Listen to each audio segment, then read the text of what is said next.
To add on this, because I want the quality of the video to be pretty sharp. You can also read, and I just happened to see that. You can read, let's see, I think it says weight 5,000 or 50300. I think that's what that was on the where the metal's at, and I think that's pretty cool. This car or this caboose was a Rock Island caboose before UP brought it into their system. And so if there's some Rock Island, railroad fans out there and says, hey, I like the Rock Island. I want to get as much stuff as I can of the Rock Island. This caboose was, as it says on here, 31 bay window caboose, Union Pacific. I'll read a little bit of the detail here. It says the series, now this is for UP, was 24,500 to 24,599. Car was built in 1950. The trucks are Bendorf swing motion trucks. Ran in the West from the era of the 70s, 1970 to 1980s. I'm sure it probably went just a little further than that, but the car was built in the late 50s for the Rock Island. This bay window caboose was later obtained by UP in the late 70s and painted into UP's yellow scheme. It's a Class CA-13 by UP. It had its roof walk removed and continued in service through the 80s and that. And although I haven't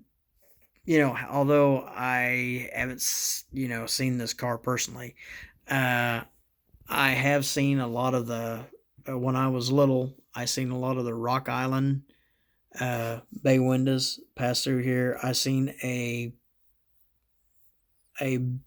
big amount of the Southern Pacific bay windows come through my area. And not very many of their cupolas. I know they had a few cupolas. Southern Pacific did, but not very many of them. It was mainly the bay windows like this. And what was cool about Southern Pacific, they may have 4 engines on the front, in their lead, a good mess of cars, a DPU, and then another 15, 20, 25 cars and a caboose. And they would possibly have a engine behind the caboose, or an engine, a DPU on the tail, and then the caboose behind the engine. And that was pretty sharp to see that. I'm a Caboose fan. I'm a Caboose fan myself. I really like them, and we'll put this car up here too on this cradle here, so we can see both of them together. I'm a fan of both railroads, and I enjoy, when I can, collecting this stuff, and running it on my little railroad, the Lahana Hutch and Pratt Mini Subdivision. And like I say, I may have pointed this out. I may or may not have pointed this out, but if I didn't, I will do this again. I'm going to hold the caboose. If you see on the end of it here, and I want to do this under the light, the grab irons, or the grabs when you're, coming onto the caboose, like the crew, Microtrains uses metal. At first I didn't I thought this was plastic, but it's not. It's not plastic. It's metal. Because I could see on the one end of the caboose, you can see. I think it's on this end. You can see a little right there, and if the camera will focus, and I don't care if that's off there or not, but let's see if I can get it to focus. There it is right there. That's metal. That's not plastic. And so if you happen to get a caboose, you get one and you go, oh boy, I want one, and you look at it and your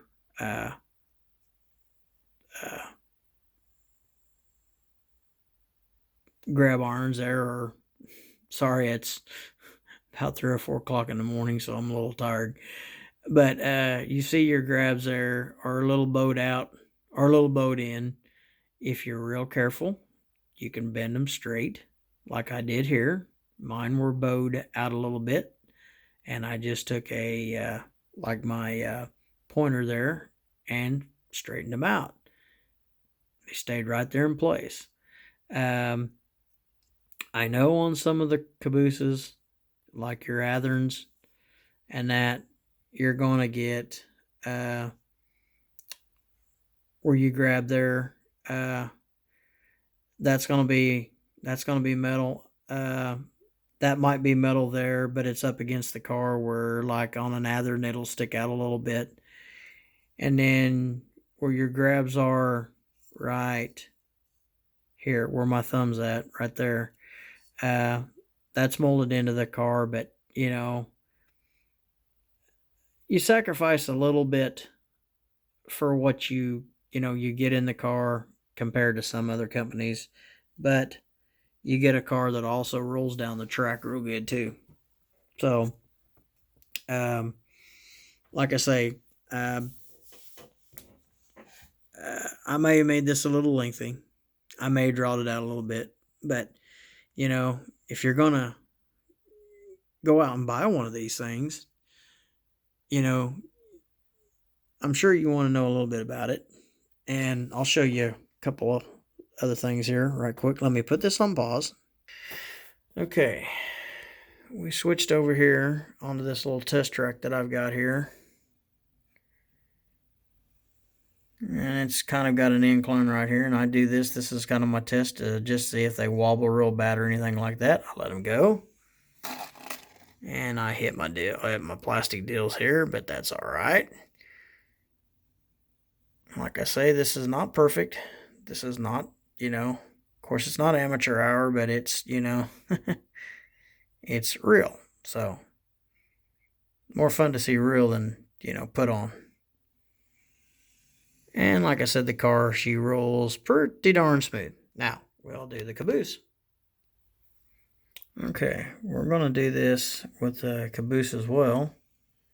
Put her up here on the incline and let her roll, and check that out. I'll do this one more time so that I get it hopefully all the way across. And you can see how she rolled across there pretty smooth. And so she passed my test, not really any serious wobbling or anything like that, just straight down the incline, just as smooth as ever. And we're going to pause one more time. I was going to mention that when you grab on to these Microtrains, that the doors slide, you might hear a little cracking, a little popping, a little movement or whatever. And as long as the doors don't fall out, it's pretty okay. It's just because of the way the car is not solid all the way across, and so you might hear a little bit of that. So I'm going to kind of show a scrolling across and show you that I did have my Halloween deal here, and then there's my Southern Pacific, my Western Pacific, UP, Mopac, and we'll go one more.